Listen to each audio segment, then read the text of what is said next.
everybody. Thank you so much for coming out this afternoon and joining us for this commemoration of Theodore Roosevelt's passing. We're very honored to host this event here at the sanctuary. The Roosevelt family donated this property to us, and it became the first songbird sanctuary in 1923. And so we're celebrating 100 years of connecting people to nature. And yeah, so thank you for joining us. Great, thank you, Roxanne. Appreciate the intro. Yeah, it is quite a fascinating history here at the Roosevelt Sanctuary. Roosevelt, his cousin Emlyn used to own the property actually, and he would often come here and ride horseback and lead the strenuous life, as I guess you could say. So, and I just have to say a big thank you to the Audubon Society. Catherine D'Amico, the center director, is back there. We have to say thank you for hosting us today. Thank you. We're so honored to have you here. Absolutely. And yeah, just want to say a big thank you for everybody for coming out today. We certainly got lucky with the weather. Theodore Roosevelt, when he passed in 1919, 105 years ago, the weather was pretty similar. It was a cold, snowy day actually. We're going to miss the snow by a little bit, but it's very fitting that it is that. We have a kind of a fun lineup of different occurrences and events today. We're going to, obviously Kurt Dion, our author and presidential grave historian. He's the main attraction for today. So welcome Kurt from all the way from DC.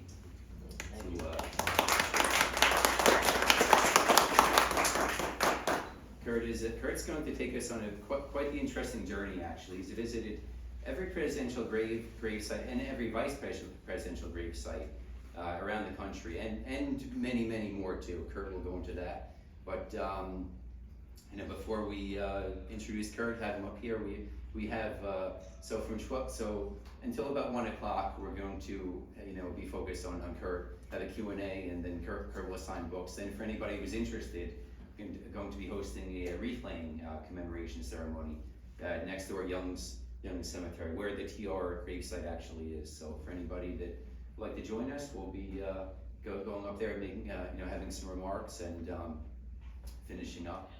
And as well, we also, it was very nice at Christ Church where his funeral services were held.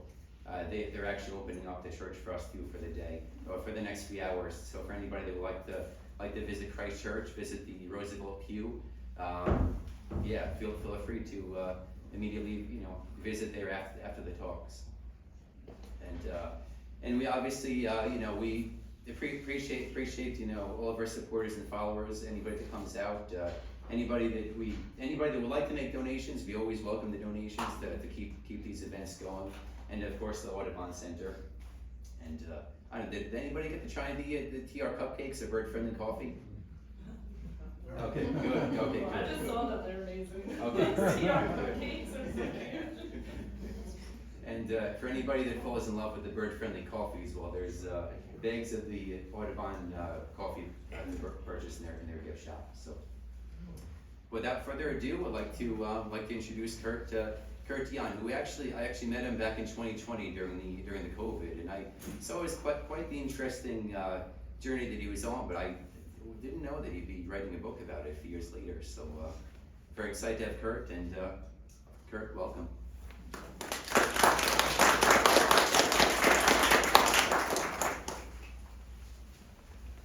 Well, thank you everybody for attending. Thank you to the Friends of Sagamore Hill and the Audubon Center for hosting me, and a special thank you to Brian Tadler there of the Friends of Sagamore Hill, who I've been talking with about having some kind of event since about like summer 2022. So it's been about 18 months or so in the works in some form. So yeah, thank you very much. Brian, and again, thank you all for coming out here today and risking getting snowed in with me. My presentation today, Theodore Roosevelt's speech, The Man in the Arena, so I'm calling today's presentation, The Man in the Cemetery. So I started visiting cemeteries like a normal person at 8 years old, and I started out with some presidents and first ladies, just a handful, then it just snowballed into all the presidents, all the first ladies, all the vice presidents, And then I ran out of those. I finished up all the presidents when I was a 17-year-old senior in high school. And I finished all the vice presidents when I was a 19-year-old college sophomore. So if anybody knows about visiting either famous graves or even just your family, you're doing genealogical research, you might be familiar with the website Find a Grave. It's a database that's now owned by Ancestry.com, and they'll designate if somebody is a famous grave or not. And of those, I have been to, at the time I emailed this to Brian, 2,158 famous graves of either historical figures or pop culture figures. So that doesn't include the 7 that I got on my drive up here yesterday. Including a Football Hall of Famer I got yesterday, and the actor who played Melvin on Sanford and Son. 2,165 actually at this point. So by the numbers, so there are 39 deceased presidents. I've been to all 39 of their graves. There were 43 deceased vice presidents. I've been to the 42 that have visitable graves. Walter Mondale's ashes are still being kept on the mantle of his family's house, and they are planning at some point to inter his ashes at Lakewood Cemetery in Minneapolis, but they're still working on it, I guess. So if anybody has Walter Mondale's family's phone number and can get me over there in the meantime. There were 49 speakers of the House. I've been to 22 of their graves. And of the 104 deceased Supreme Court justices, I'm at 66. Other brief numbers, so presidents pro tem of the Senate, so who's in charge of the Senate when the vice president is not there? There are 89 that are deceased. I've been to 34. I've been to 40 of the 56 Declaration of Independence signers.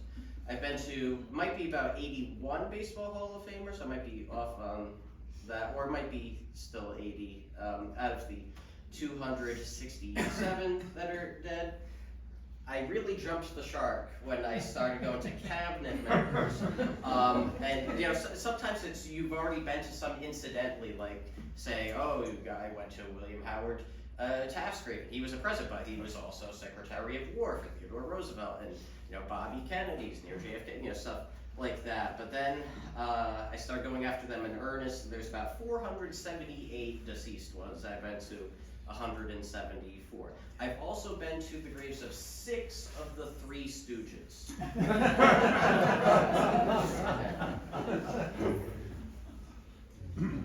So, after years of people telling me, you had an interesting childhood, you should write a book. I wrote a book. So it's titled Presidential Grave Hunter, One Kid's Quest to Visit the Tombs of Every President and Vice President. So it was released just last May. I've been told that it's a very easy read, and I've gotten great reviews from people ages 8 to about 90. So people always ask me, like, who's the target demographic for your book? And I earnestly am saying anybody who is willing to listen. So you don't have to be interested, have all this pre-existing knowledge about history or presidential history, I think, to get into it. And there's a presidential historian who's a friend of mine, Thomas Balzerski, and he said that it's a great read if you're just getting into history or you're a history expert alike. So I highly recommend it. So it's available in paperback, which I'll be selling and signing here. If you're more of an ebook person, can get that online as well. And it's got pretty good ratings so far on Goodreads and Amazon. And you'll notice that the cover is me 9 years old, 20 years ago, at the grave of Theodore and Edith Roosevelt, just up the hill there. So this was a great coming together moment, this event, having this book talk, right, and the wreath laying at the grave that is the cover of my book. Who's on the t-shirt? On the t-shirt, nope. Oh,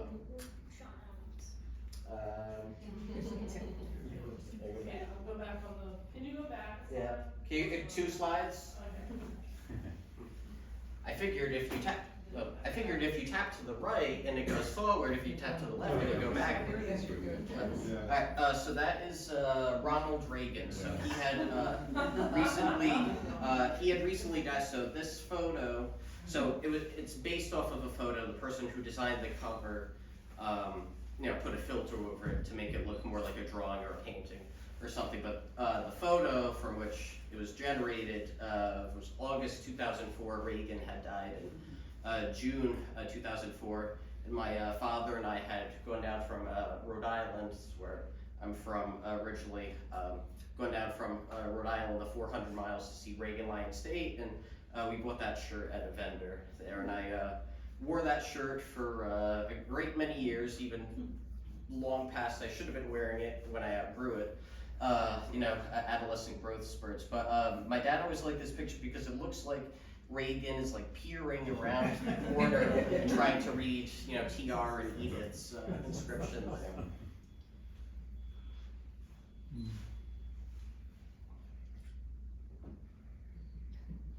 Okay, so where are the presidents and the vice presidents buried? So I've been actually surprised how many people when I talk to, they say, aren't they all at Arlington National Cemetery? And no, there's only 2 that are there.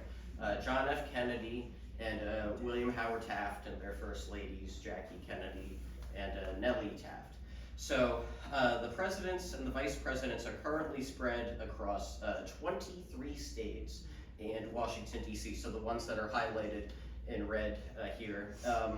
Eventually, when Jimmy Carter, who is in hospice, and when he leaves us, he'll be in Georgia and Plains, his front yard of his home there, and that number will go up to 24. But currently, we're at 23 states in D.C. where the presidents and vice presidents are interred. So I started out visiting the graves of John, Abigail, John Quincy, and Louisa Catherine Adams. They're interred at the United First Parish Church in Quincy, Massachusetts, just outside of Boston. So that was summer 2003. I was 8 years old.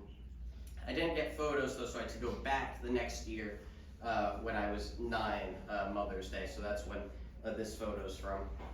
See the sarcophagi of JQA and Louisa, so they're side by side, and just out of view are Abigail and John there. And that was really eye-opening for me when I first went, because I had been reading about presidents for a year or so, and then all of a sudden I got to go to John and Abigail's house to see, the things that they had, the places where Abigail would have been writing those letters to John Adams. I went to his birthplace where he lived when he was a kid. So when I was 8 years old, I was in the house that John Adams, the president, was in when he was 8 years old.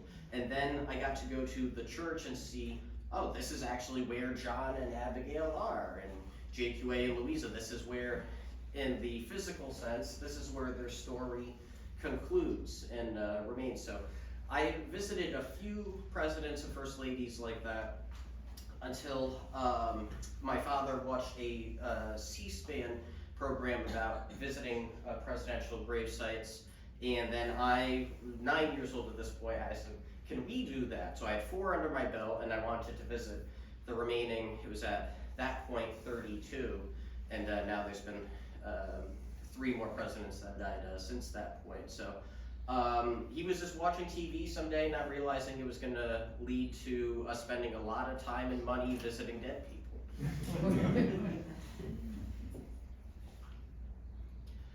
So one of my first graves, so after the Adamses and Kennedy, was George Washington. He is interred at his slave plantation, Mount Vernon, in Mount Vernon, Virginia, just outside of Alexandria. This tomb that he's currently interred in was built in the 1830s, and the day that I went, at the end of July 2003, it was a very hot and humid day, and you can see I'm wearing a sleeveless shirt, and I look like I'm dying. So it was a very unpleasant day, but at the same time, I was there to speak from George Washington. First Lady Martha Washington to his left, and then there's a back room out of view where about 25 other Washington family members are interred. So I didn't realize it that day that I was also visiting my first Supreme Court justice grave, because Washington's nephew, Bushrod Washington, is one of the people in the back, and he was Supreme Court justice nominated by John Adams. So the Washington tomb history, in my opinion, is very fascinating. I can't get super bogged down in the details today, but I recommend there's a book by Matthew R. Costello of the White House Historical Association, and it's called The Property of the Nation. So I highly recommend that book if you want to learn more about Washington's tomb and then the fight over his legacy between Virginia and the federal government, North, South, and whatnot. What is my favorite presidential grave? So this one is quite astounding. This is James and Lucretia Garfield's tomb in Lakeview Cemetery in Cleveland, Ohio. See that little figure there? That's me. So I was 10 years old at that point. So I grew a little bit, but it's still very tall compared to a human. It's 180 feet tall. It's made of sandstone. These are life-size terracotta sculptures representing different stages of Garfield's life, like when he was a teacher, when he was a general, when he was president. There's also gargoyles. If you went inside, you'd see stained glass windows, mosaics, an 8-foot-tall Italian marble statue of President Garfield, who was the second president to be assassinated. Then you go down into the basement crypt, and most presidents are either like Theodore Roosevelt, buried in the ground, or there's one that's in a wall, or there's others like the Adamses who are in sarcophagi or stone coffin containers, but not James Garfield, because if you go and see him and Lucretia, that's like, there's their casket, so they're just like laid out there. So if you had like flipped them open, you would have seen the skeletal remains of the president and first lady. So not many people get right into that area though, because it's locked. You might be able to see some bars going around. So generally it's locked, but there's an interesting story of how my father and I were able to cajole the caretaker to let us in that close. Some other president graves. William Henry Harrison is in North Bend, Ohio, near Cincinnati. He's there with First Lady Anna Harrison, who never made it to the White House because her husband died after a month. She had stayed behind for a little bit. That's another one where you have to make an appointment to get immediately in there. Same with Warren Harding and Florence Harding there, and that's another Ohio grave, Marion, Ohio. And then at the time, this photo was taken at Grant's tomb in New York City. Photography was prohibited in the wake of the 9/11 terrorist attacks. And also we weren't allowed to go downstairs. And here I am with my photo downstairs. So you'll have to read the book to find out how that happened, but that was an adventure, and that was a surreptitious picture. So I mentioned that my father and I went to go see Ronald Reagan Lions Day when he died in June 2004. And my father, he broke his arm. I'm sorry, I've been sick on my throat. Okay, some water, so thank you.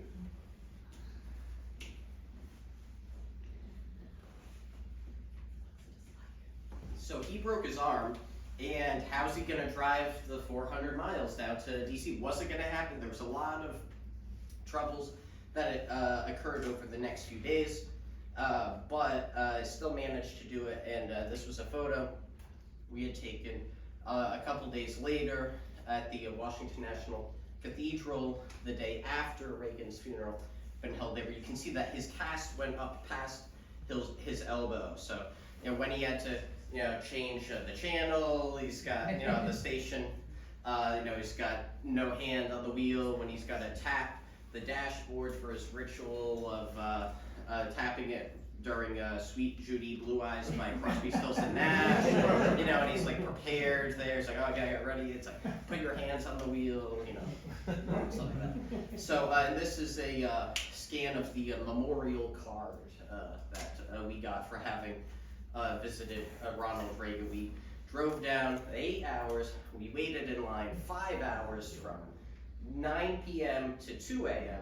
and we walked around his casket for 60 seconds. Don't regret any of it, though.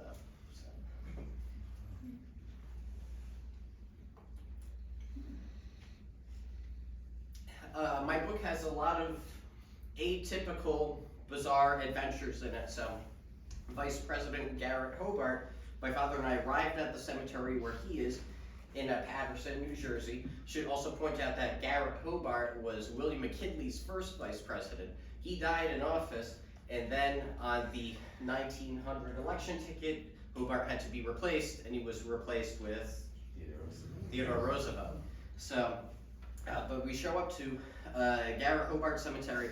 It's being locked for the day. I'm thinking, well, New Jersey isn't that far from Rhode Island. It's about 200 miles. It's not like it's, 1,200 or something. We can come back another time. My father says, nope, we're here.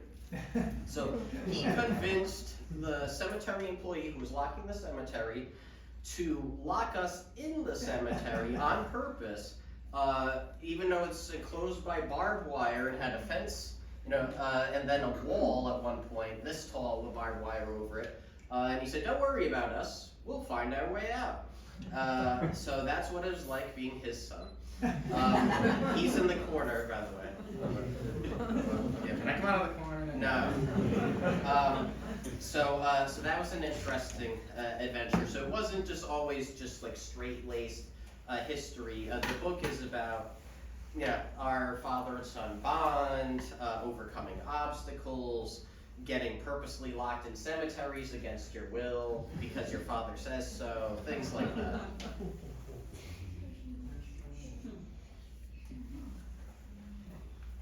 So something that got me some particular notoriety over the years is there's one vice president that is buried on what is not publicly accessible property, and that is Nelson Rockefeller, the vice president for Gerald R. Ford. And he's buried not too far from here, actually. He's in Sleepy Hollow, New York. And so it's on Rockefeller family property, and people over the years, this was their white whale, for the Moby Dick analogy there.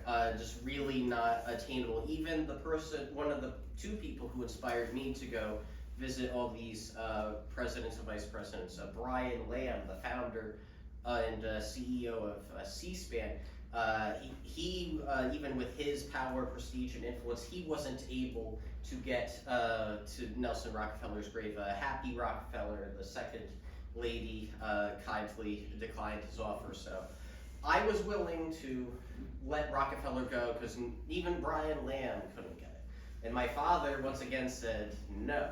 So, we managed to get Nelson Rockefeller, and if you look up his grave on the internet, I believe you will find maybe 3 photos of his grave, and 1 or 2 of them is mine. So, and the other ones are grainy newspaper photos from the year he died, 1979. That's a really interesting story that, again, if you want to see more about, have to get the book, but this was quite the adventure.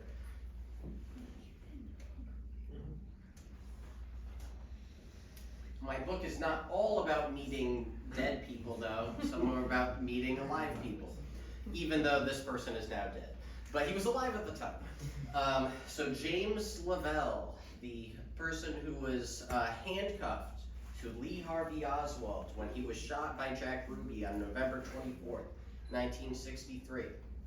I was a senior in high school, and I was going down to Texas to visit, at the time, what was my last presidential grave, Lyndon Johnson in Stonewall, Texas. And I learned that Mr. Lavelle, the guy in the light colored hat and the light suit, handcuffed to Oswald, I found out that he was still alive. And then I found out that on top of transferring Oswald, ill-fated transfer, he was also at Pearl Harbor when it was bombed. And I said, I have to meet this guy and interview him for my history website. And I wrote him a letter, sent it, with the envelope, addressed back to me, already stamped, so he could just send it back. And he was 91 years old at the time, and he emailed me back 3 days later, and he's like, sounds great, Kurt, here's my phone number. And then my dad and I spent 3 hours with him at his place in Texas, and this is a photo of him signing a poster of the Pulitzer Prize winning photograph of him being handcuffed to Oswald as he was shot by Jack Ruby. So that was quite an experience. April 2012, Mr. Lavelle lived to be 99. So I wanted to do just the straight history interview with Mr. Lavelle, but if you haven't caught my drift yet, my father's insane. So we had a TV show concept idea we were working on. Blue laws, those kind of crazy laws, like why are they on the books, why they exist. So my father had the idea we should do a TV show where we and our band of crazy friends get together and break all these laws in crazy, insane, over-the-top ways. So, for example, it's illegal to go whaling in the state of Kansas. Does anybody see a problem with that? Right, the landlocked state of Kansas, so that we would get an inflatable whale and dress up as Aquaman and Captain Jack Sparrow, the Gordon's fisherman, and stuff like that. And so at the time in 2012, leading up to the Republican National Convention, super soakers were banned from the area around the convention. So if you, regardless of however you feel about the Second Amendment, open carry, whatnot, you have to agree, it's kind of ridiculous where you were going to get arrested for bringing a super soaker or a squirt gun around Mitt Romney, but your regular gun around him was going to be fine. There. So I already had this interview set up with Mr. Lavelle, and my dad said we should recreate the Pulitzer Prize winning shot with the guy from the photo and then use it as a promotional photo for our TV show concept. And of course I wanted nothing to do with it, and of course here we both are. So Mr. Lavelle was totally down with it. He was a very sharp individual. And he was very pro Second Amendment, very pro gun, and he thought everybody should have more guns and we'd be more safe that way. And he was like, this is just absurd. You're gonna, he was a policeman for many years. You're gonna arrest people for having a squirt gun. So I got handcuffed to him, and we created this photo. So the more travails and details about that are in the book as well. But I guarantee you, this is a one-of-a-kind photo that does not exist anywhere else. So, also Jimmy and Rosalind Carter. My father and I went down to Plains, Georgia, their small hometown of about 700 people. And there were 2 restaurants at the time we went in 2013. Then one of them closed, so I don't know if they have a second one again, but you would go and sit and listen to President Carter deliver Sunday school service, and then you would listen to the pastor of the church deliver the actual sermon for the day, and then at the end, Jimmy and Rosalind would take photos with you. So this is my father and myself of them almost 11 years ago at this point, of course, so we lost Mrs. Carter a couple months ago, but it was just a very nice experience in a very quaint small town there. I'm insane. Who wears shorts to church? A lot of people in the Bible were wearing sandals and robes. True. The shorts were fine. Somebody was wearing a Batman t-shirt. So. I also met former President Bill Clinton. This I didn't have to travel for. This was in Rhode Island, again, where I'm from, so I was living there at the time. This was at the Brown bookstore, so Brown University's bookstore there in Providence. This was April 2005. I was 10 years old. Photography was banned at this event, but here we are again, the photos. Also, I had a book that I just wanted to read in line that people kept trying to take away from me because Bill Clinton was supposed to sign only his book, his autobiography. And there's an interesting caveat in the story about that as well. But so this was a lot of things that shouldn't have happened, but all came together wonderfully. And then kind of coming full circle, last year, June 6th, I had my first book signing for my book at the Brown bookstore, where this pivotal chapter in the book occurred. So, and as I was there at the book signing, I read part of that chapter in the building where that chapter took place. So that was a great full circle moment. So, are you ready for some Theodore Roosevelt? Yes. All right. So enough about this guy, right? So, if you have an iPhone or an iPad, I'd like to say first that because I'm always trying to promote or plug my friends or I think worthy endeavors. So, for instance, I think Brother Lawrence would like me to sign up for the Friends of Sagamore Hill, for example. But so Roadside Presidents, if you have a iPhone or iPad, so it's this great mobile app. If you're traveling around the country and like, what is a presidential site by me? Is there Theodore Roosevelt's grave? Is there the JFK Library? Or do you want something more obscure, like this is the McDonald's in Alabama that Ronald Reagan ate at and has a bust of him there? You want, some of that really, esoteric or irreverent stuff, that's on there too. So Theodore Roosevelt currently has 74 sites on the Roadside Presidents mobile app, and the center picture shows pinpoints of all of those 74 places around the United States where they are. So, and then what's great about it too is you can check off when you've been there. So the ones with the green check marks are ones that I have personally been to, and you can see I've been to the big cluster of them in the Northeast here, including a great deal of the sites that are here in Oyster Bay. But for the ones I'm talking about today, I tried to stay away from Oyster Bay because I figure a lot of you are probably from Oyster Bay and already know about the places in your backyard related to TR. So try to diversify it a little bit. So, but if you want to try to see where all 74 of these Theodore Roosevelt sites are across the states, what are the 4 in Florida? Get the Roadside Presidents app. This is not a paid advertisement. I'm just a big fan. So one that's not too far from here is the Theodore Roosevelt Birthplace National Historic Site on the east side of Manhattan.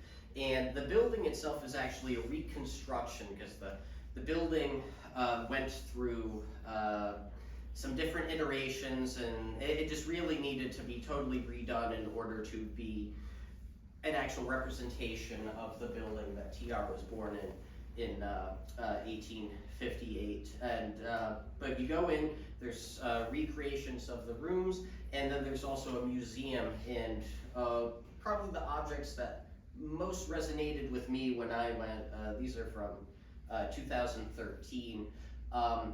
In October 1912, when Theodore Roosevelt was on the campaign trail in Milwaukee, Wisconsin, he was shot, and the bullet probably would have gone deeper into his body and could have been actually deadly had it not passed through TR's eyeglass case there and his speech, which was folded over several times. It's since been bound in book form. It wouldn't have been at the time, but you can see it was a very thick speech and then folded over multiple times. And then, of course, he continued on to give the speech, and he said, it'll take more than that to kill a bull moose.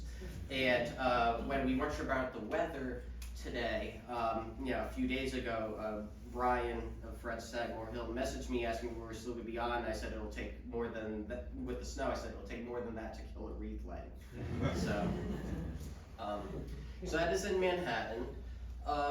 This site is in Cambridge, Massachusetts. So TR is one of our many presidents that attended Harvard University, and there's a church there near the campus where he taught Sunday school in the 1870s. And so Christ Church, and there's a marker outside there that says Theodore Roosevelt taught Sunday school here in the late 1870s when he was while a student at Harvard College. Dr. Martin Luther King also spoke at that church. That's where he said his famous line, there comes a time when silence is betrayal. And many years before that, George and Martha Washington had worshipped there, because across the way was actually where George Washington took command of the Continental Army in 1775. Few presidents and historical figures have a connection to this church in Cambridge, and including TR, and he is mentioned when you go to the site. So the Buffalo Club. So the Buffalo Club, founded 1867, the plaque says, with President Millard Fillmore as its first president. And so it's just a male social club of the time. There are many fraternal organizations, especially in that late 1800s era. And it was the site where in 1901 Theodore Roosevelt was headquartered while William McKinley was convalescing. He had been shot in Buffalo at the Pan American Exposition. That September, they're trying to see, what's his condition going to be like. And then for a while, he was improving, and then Theodore Roosevelt left. He went back on his vacation, but in that in-between period, while he was waiting to see what McKinley's status was, he was at the Buffalo Club, and that is the plaque that they have there. And this is what the actual building looks like. So, nice building. I believe that the organization still inhabits. And so I did not go inside, but this was another site I learned of due to the Roadside Presidents app. So not something that would have really been on my radar otherwise, but an important part in Theodore Roosevelt's story during his last few days as vice president before McKinley died. Now, then William McKinley did die, and Theodore Roosevelt rushed back to Buffalo, and he was sworn in at the Angsley Willcox house there on Delaware Avenue. And this is the exterior of the building right here. And this is the interior of the building. This is the room where TR was sworn in. The lights were very dim in there at the time, so I know it's a little bit dark, but see this table there, that little stand, that marks the exact spot where TR stood when he took the oath of office that day, September 14th, 1901. Now, the first time I visited, so these photos are all from my first visit when I was 10. I visited another time about 6 years later, or 16 years later. This jacket was on display, this coat. It wasn't the second time I went, but that coat is the one that TR wore when he took the oath of office. So he was on vacation up in the mountains. He didn't really have formal attire befitting a presidential inauguration, so he had to borrow some clothes. So that is the coat that he wore when he took the oath that day. So this is in Buffalo, New York. So the Maxwell House Hotel is a hotel that a great number of presidents stayed at, including TR. And the Maxwell House, they had their own coffee that was named after the hotel, and that they sold. And of course, Maxwell House, the slogan, good to the last drop, that was attributed to Theodore Roosevelt, but I hate to say that all the contemporaneous newspapers from that time, they have him saying, by George, this is what I like to drink when I hunt bears. So that was attributed to him within a day or so, reported in the newspaper. But the good to the last drop, that line was not for several more years. So odds are that is apocryphal and got tied into TR later rather than him actually saying it then in October 1907. But he did stay at the Maxwell House Hotel. During that visit, the house burned down in the 1960s, so the building that's there today is the revitalized one, and there's a plaque commemorating him, Grover Cleveland, McKinley, the presidents that stayed there. So it's the site, but no longer the actual building. So Theodore Roosevelt, he was in Nashville to pledge funding for the restoration of Andrew Jackson's home and slave plantation, the Hermitage, and I'm delighted, as Tiara was saying, to show this photo of our president at the grave of another president. So that is TR there, and he is at the grave of President General Andrew Jackson. And so that would have been in 1907, and 99 years later, in 2006, there I am at Andrew Jackson's grave. So the man in the cemetery is not just me, it's also TR. So then about a month later, I know he visited at least one more president grave. He spent Thanksgiving at James Madison's Montpelier. There's a newspaper article saying that he went to President Madison's grave too.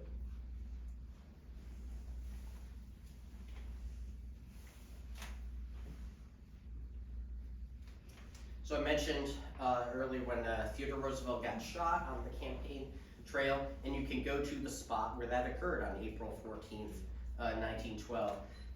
So he was leaving a hotel there, the hotel Gil Patrick, when he was shot. Again, as we mentioned, continued on with his speech. The hotel itself, again, no longer exists. There's a new hotel there, the Hyatt Regency. But if you go into one of their side lobbies, they have a plaque here acknowledging that that was the spot where TR was shot. And they have more of a display. They show an image of the hotel Gil Patrick. They have a photo of a TR from that trip. They have a write-up. They have a scan of the newspaper showing the photo of John Schrank, the would-be assassin. He attempted to plead guilty, but then the judge had to go to trial, and he was deemed not guilty by reason of insanity. But so that's in Milwaukee. Some graves related to TR that are not TR's.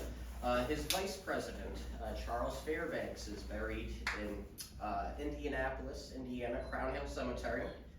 In the same cemetery as two other vice presidents and John Dillinger. And also President Benjamin Harrison, who in the days of his term appointed TR to the Civil Service Commission. And one of the other vice presidents that is buried in the cemetery is Thomas Marshall, who said one of my favorite TR quotes when he died 105 years ago today. He died in his sleep of a coronary embolism, TR did, and Vice President Marshall said that death had to take Roosevelt sleeping, for if he had been awake, there would have been a fight. So that's a great quote. So he's buried in the same cemetery as Theodore Roosevelt's vice president. So Greenwood Cemetery in Brooklyn, that is where Roosevelt's parents, Mittie and Theodore, are buried, as well as his first, the president's first wife, Alice. And unfortunately, time has not been kind to the Roosevelt family plot here. This big picture on the left there, you can't even read who that is, but that's the father, Theodore Sr. This photo up here, you can just kind of barely make out the dates, and you can see, like, okay, born 1835, this is wife of Theodore Roosevelt that died in the 1880s there. So that is the president's mother. And so the order here is Alice, Mitty or Martha, and Theodore Sr. So you can go visit them. They're buried not far from Frank Morgan, who played the Wizard in The Wizard of Oz. So you really have to know, though, in advance and search them out, because again, if you're not going to stumble upon Theodore Sr. here and learn that it's his, unfortunately. Maybe there can be some endeavor to put a historical marker there, something just interpreted by the cemetery so people know. It's a great cemetery, by the way, though. It's one of the best cemeteries in the entire country. So Theodore Roosevelt named 3 Supreme Court justices, and I've been to the graves of all 3. So here in Georgetown, Massachusetts is William Henry Moody. In Arlington National Cemetery in Virginia is Oliver Wendell Holmes Jr. And then in Canton, Ohio, not far from where President William McKinley is buried, is William Rufus Day. So they used it for him a few years ago, and this was just last August. So the 3 Theodore Roosevelt Supreme Court justices. I've also visited the graves of 8 of TR's cabinet members, but for brevity and not wanting to keep people too long, I decided to skip them, although I will note that Moody, in addition to being Supreme Court Justice, was in Theodore Roosevelt's cabinet, so he's one of those that I've been to. So my first visit to Oyster Bay came 20 years ago. It's hard for me to believe. You can see me there just before the caretaker was letting me inside, and his name was Nicholas Labella. And so I always try to get as close to the graves as possible, just to be closer to the person who's buried there, or for photos, the inscription's easier to read. So we showed up in August 2004, and the plot was locked, but my mother came down the hill here to the Theodore Roosevelt Sanctuary and asked if there was anybody around that could unlock the gate. And the sanctuary got in touch with the caretaker, Mr. Labella, and after a little bit, he came by and he unlocked the plot for us and made the picture that is now the cover of my book possible.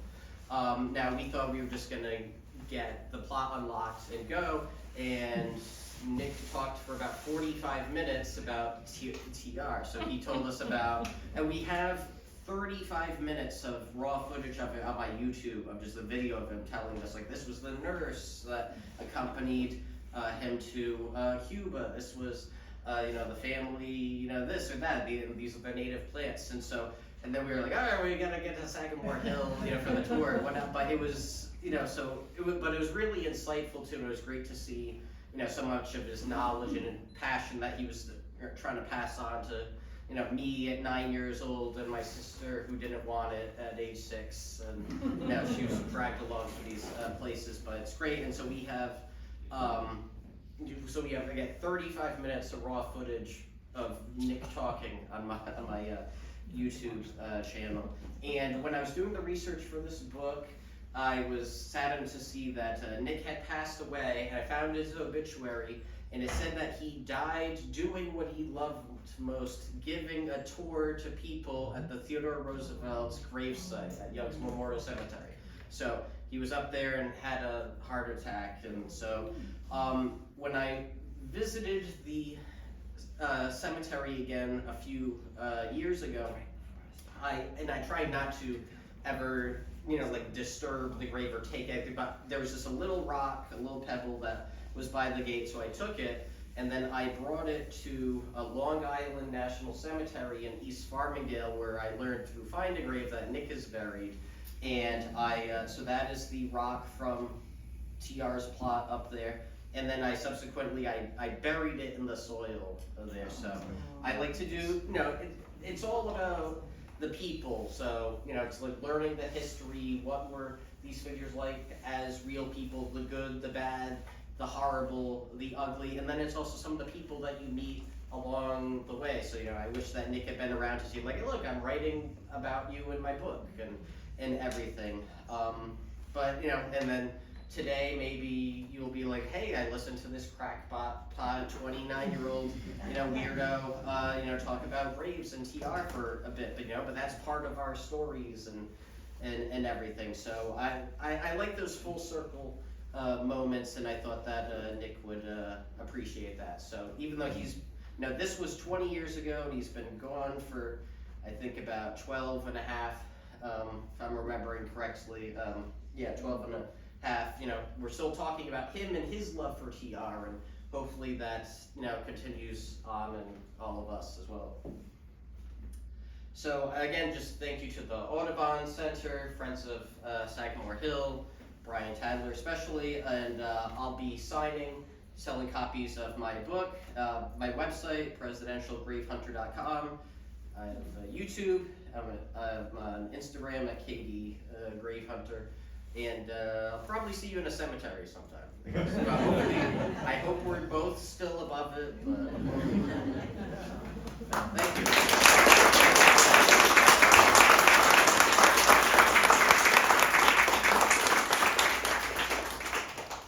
You haven't grabbed a cupcake too, they look very good. So I'm gonna wait till after so I don't smear chocolate on your books accidentally.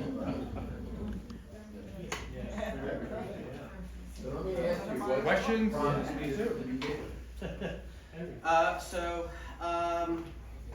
What happened, so I had visited a few different presidential graves and some homes. I mentioned, I don't know if you came in on the later side or whatnot, but I visited the Adams sites. I visited John F. Kennedy's grave in Arlington. I visited Mount Vernon. Then my father watched a C-SPAN program about the book Who's Buried in Grant's Tomb, about visiting the different presidential grave sites. So he told me about it, and I asked him, can we do that? So it kind of snowballed. There's just a handful of sites, and then this spark came, and just, my life went downhill, uphill. Yes? I'd like to say your speech was excellent and very interesting, and your father seems like he's very into it as well. Like he traveled with. No, he's not interested. No, he is, but so it's, he and my mother have always been very supportive of my interest, my sister's interest, and he definitely has an interest in history, but I was the driving force though. It was like, I want to do this. He's like, okay, I'm gonna help my son with and everything. So it wasn't like, he wasn't dragging me along, I was kind of dragging him willingly, unlike my sister, who was there unwilling. I used to be into it, now I'm just out of it. I mean, last night, I had already been to, so nearby here's the grave in the Pet Cemetery, is the grave of Checkers Nixon, the famous, dog from, Nixon's speech in the 1950s when he was under fire. And I had already been, but my dad was like, can we go at night? So we went at night with flashlights, looking for Checkers' grave again. So, so he's definitely got it. He'll especially love some more of the quirky, oddball, graves too, and everything like that. So we're going to go see Nixon's dog at 10 at night. So, so I hope I didn't trample over your question or comment or anything. Very interesting. Yeah. We have some questions in the chat. Yeah, absolutely. Okay, so one of the questions that we have is, have you ever met any presidential relatives, and if so, what do they think of your journey and accomplishments? Presidential relatives. I met a descendant of John and John Quincy Adams. I talked with him briefly, but he seemed quite supportive. So I used to intern at the Church of the Presidents, where the Adams Adamses are into. So after that was my first presidential and first lady and vice presidential, because John Adams, burial sites, and then I later interned there.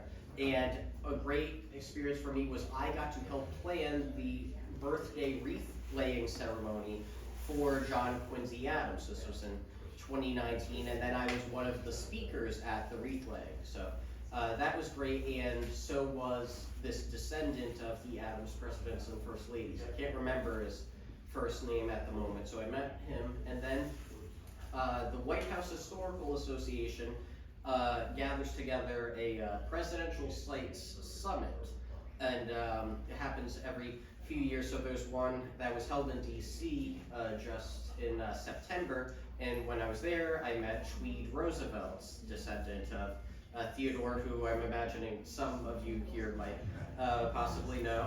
And I showed him, I was like, hey, your great grandparents' graves are on the cover of my book, and I signed it to him, and he seemed very enthusiastic, and I saw him walking around the hotel carrying it later. I don't know if he's read it in the 3.5 months since, but he's also a descendant of a Rhode Island governor who is one of the 3 Rhode Island governor graves I don't have, and he said that he could get me into the private property there. So I need to hit up Tweed again. So those are the 2 that I can think of at the moment. There could be more, but I'm like. Another question is, which of the presidential graves truly reflected the personality of the president and which absolutely did not? The one that I can tell you absolutely did not was Abraham Lincoln.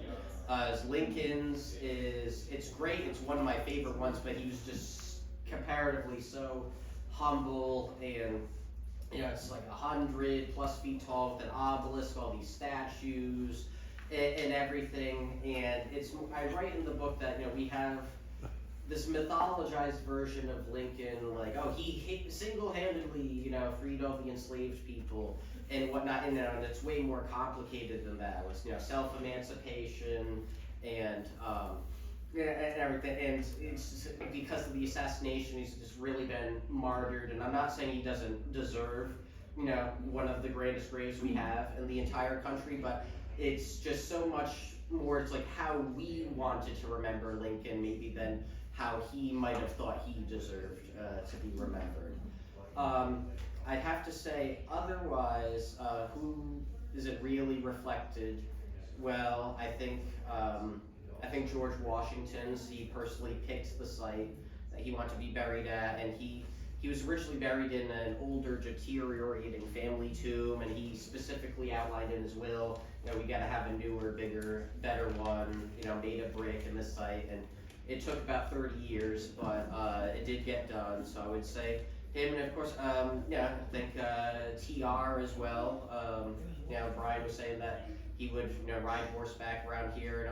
Edmund Morris in his book said that he would come up here and listen to the bird song, and we know what a big proponent of nature and conservation TR was. So those are 2 that stand out to me.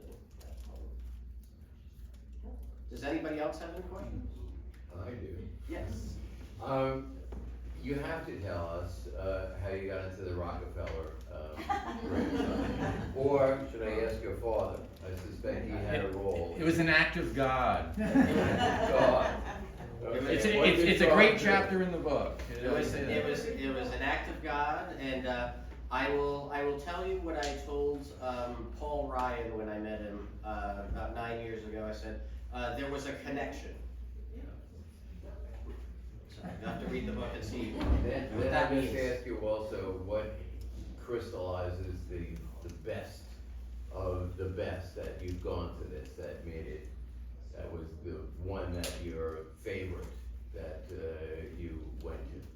So I showed the photo of the Garfield too, and just all those, again, even though in so many ways, some might think it's gaudy and ostentatious with the, again, 180 feet tall statues, chandeliers, gargoyles, mosaics, murals, the caskets just out there. But especially at 10 years old, it was just really, this confluence of all these over-the-top amazing features. that just really stood But I think out to me. one of the if I may interject, one of the strangest things there for me is that it's a mural, right, of the assassin with the gun, am I right? Yeah. Right, so who puts, let's put him in a mural. I think he's holding the gun, so that's very, Right, so dramatic. if TR had actually been killed by John Schrank, would there be a mural in the bird sanctuary or the cemetery of John Schrank shooting him? It's like, I don't think so, but those were the choices that they made in the 1880s. As Richard Norton Smith wrote in one of his parts in the Who's Buried in Grant's Tomb book, he said, the Victorians loved a good cry. So. Okay, did you ever think of running for president and then if you passed, and you could add posthumously another presidential site that you envisioned? No, it'd be tough because I know where all the bodies are buried.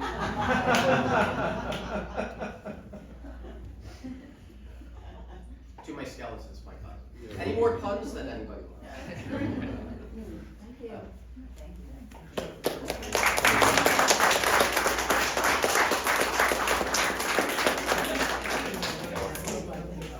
Thank you. Well, everybody, Kurt's going to be signing his book for a bit, and for anybody interested, we're going to be holding a Wreath Laying ceremony up at a little bit after 1 o'clock at PR's gravesite. So, We have a few minutes before we head out. If you want to grab a refreshment, thank you so much for joining us. It's funny, I'm